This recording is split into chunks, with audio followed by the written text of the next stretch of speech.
साबिक वजीर आजम और भारत रत्न अटल बिहारी वाजपेयी का आज यौम पैदाइश है। इस मौके पर सदर जमहूरिया हिंद रामनाथ कोविंद, पीएम मोदी, राजनाथ सिंह, सीतारमण समेत कई अहम बीजेपी लीडरान ने राजघाट में वाक़ई स्मृति स्थल पर गुलहाए अक़ीदत पेश किए।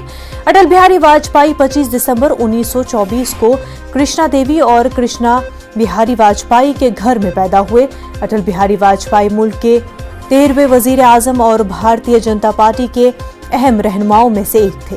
1962 में 37 बरस की उम्र में राज्यसभा में दाखिल हुए। वहीं अगली 4 दहाइयों में वो 9 बार लोकसभा के लिए मुंतखब हुए।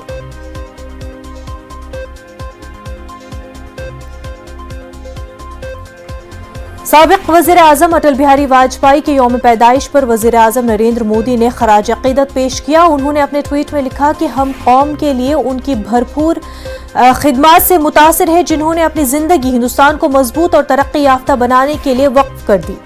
उनके तरक्याती इक़दामात ने लाखों हिंदुस्तानियों पर मुस्बत असर डाला।